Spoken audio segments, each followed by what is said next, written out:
Three-Notched Weekly Preview presented by Three-Notch Valley Collab House in Harrisonburg, Virginia.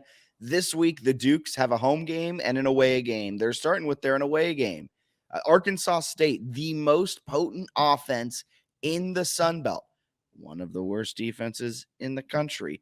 The Red Wolves this year, they are 10-13, 6-5. However, they are 5-1 at home in conference play this season. Coached by Brian Hodgson. He is a disciple from the, what's his name?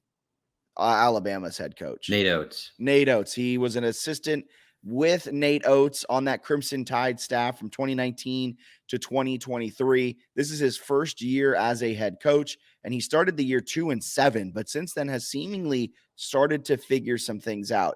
The offense runs through DeAndre Dominguez, Caleb Fields, and Taryn Todd. But, I mean, the offense has been super, super good for the Red Wolves. The defense has been super, super bad. What are you expecting to see in Jonesboro, Arkansas? Yeah, I'm mostly excited to talk about John Gross and Akron here when we get to him in a second. But I think just completely go over the game that actually matters this weekend. I think this will be a fun one, right? Because it's a conference game. This is sadly, embarrassingly, perhaps the toughest conference game remaining until the Sun Belt tournament for JMU, which is absurd because Arkansas State is 10-13. So it shouldn't be. But Arkansas State, they can score a little bit. Like you mentioned, they're good at home. I think it'll be an interesting test. It's one that I feel like JMU will probably be okay in. Arkansas State just really struggles defensively, which is an issue. They don't force a lot of turnovers. So if JMU takes care of the ball, theoretically gets a bunch of good looks, they should have a nice chance to win this one. And I'm also really interested. Arkansas State gets a ton of their shots blocked. They play App State for the first time on March 1st to end the year. That one's like must-watch TV because they might get like 15 shots blocked out of the gym. Yeah, JMU best defense in the Sun Belt, and it's not particularly close. Arkansas State best offense in the Sun Belt, and it's not particularly close. But in this type of game, I'm going to go with JMU's defense to shut down the Red Wolves because I don't think Arkansas State has seen a defense as good as JMU's so far this season. They've yet to meet App State. So I think it's going to be a really, really important game that should be fun. I think the Dukes prevailing. It'll be great. Arkansas State's in-conference offensive efficiency is gross. Like they've been phenomenal, shooting the heck out of the ball. They're shooting in conference play over 52% from two, and then about just below 40% from three. I mean, they've been really good offensively. You know what their effective field goal percentage is? Over 50. 55. And we keep ragging on JMU, but some of the recent performances, they're now second in the Sun Belt in offensive efficiency and league play. Yeah. Could be a shootout. Yeah. Arkansas State, though, you don't often see this big of a discrepancy. JMU's the second best offense in the league with an offensive rating of 109.8. Arkansas State is a whole 10 points better at 119.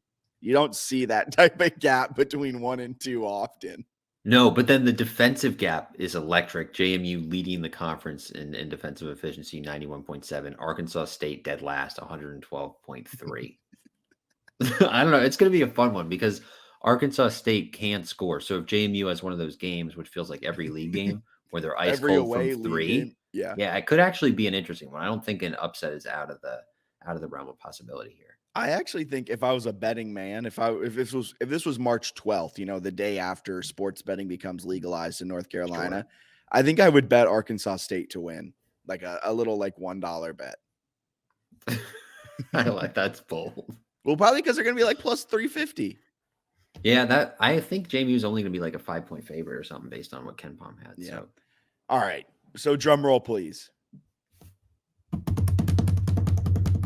On Saturday, the Dukes welcome in John Gross and the Akron Zips. They're 17-5, 9-1 in MAC action. Gross is in his 7th season as the head man. And per Ken Palm, this is the second best Zips team he has ever coached. A few names to keep an eye on: Enrique Freeman and Ali. If you listen to our preview, kind of talking about the state of the Sun Belt with our friend Nick Lorenzen from Mid-Major Madness, he mentioned Ali. He was really high on this Akron team. And then they're good. They are 90th in Ken Palm as of right now, as of recording, and they have a really good defense. It might be the best defense that JMU has faced all year. App State presented its problems because they block so many shots. But I mean, if you're talking kind of pure great defense, this Akron team is better than that App State team. So it's a good thing that JMU gets this game at home, because offensively they have been much, much better at home than they have been away. But they match up well defensively. They should be able to slow down JMU's defense. This is a big time game in the net, a quad 2 opportunity for JMU, and they haven't had as much success against quad 1 and 2 as they have against quads 3 and 4. Battle of the frauds, people are saying. Battle of the frauds. A lot of people are, not me, but a lot I feel like it's you. I feel like it's you. A lot of people are saying this, and I want to find the specifics here to make sure that I have it. But when you look at an Akron team, I feel like you're the person saying this is the battle of the frauds. They are 1-4 against quad 1 and 2, 14-1 against 3 and 4. JMU, you're looking very similar here. Not as bad. 2-1 against the first two quads, but then you're looking at 17. They got a couple quad 3 losses. 15-0 JMU, though, against quad 4. Beaten up on quad 4. Akron also loves to beat up on quad 4. Well, I got bad news for both teams.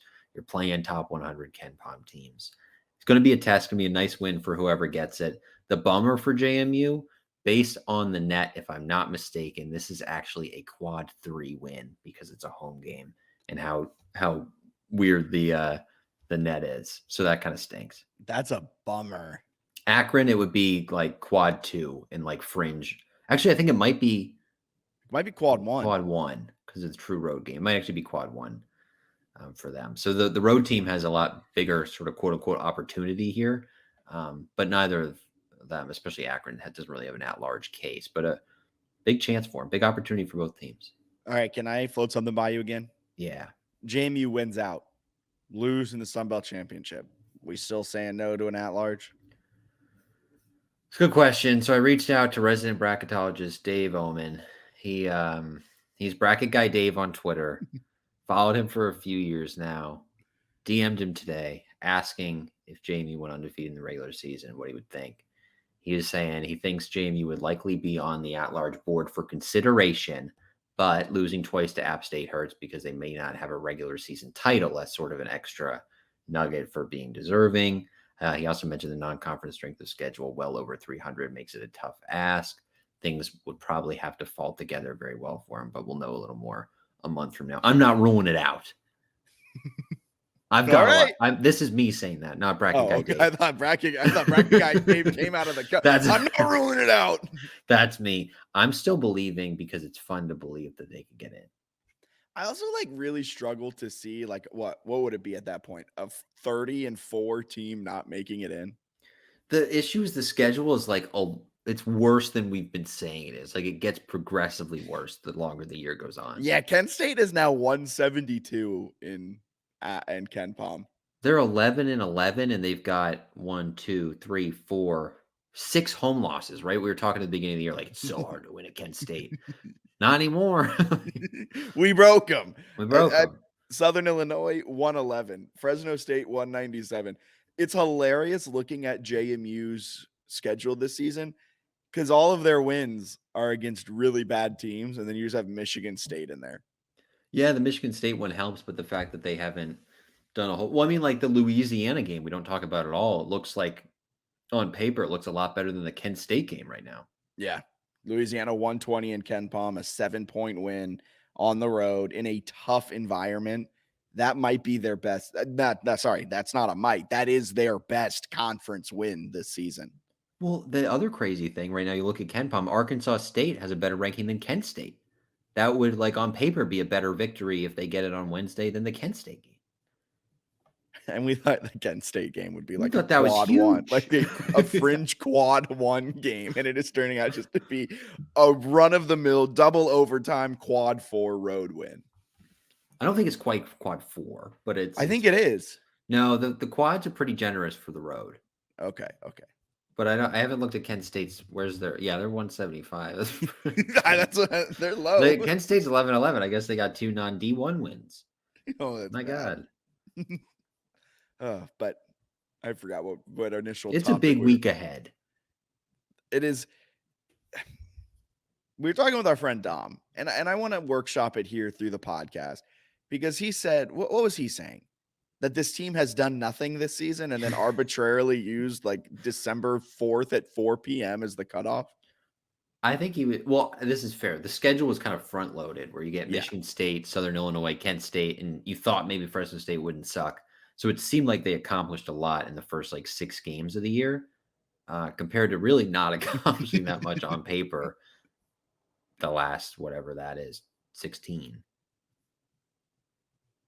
So are you worried about the team? Because I'm not worried about them because they're playing who they got to play. Oh, yeah, that is some coach speak. You can only play the teams on your schedule. Well, okay, but it's a little different. It's not like they beat Coastal by like 4 at home. You know what I mean? Yeah, I must mean, beat they them are by 40.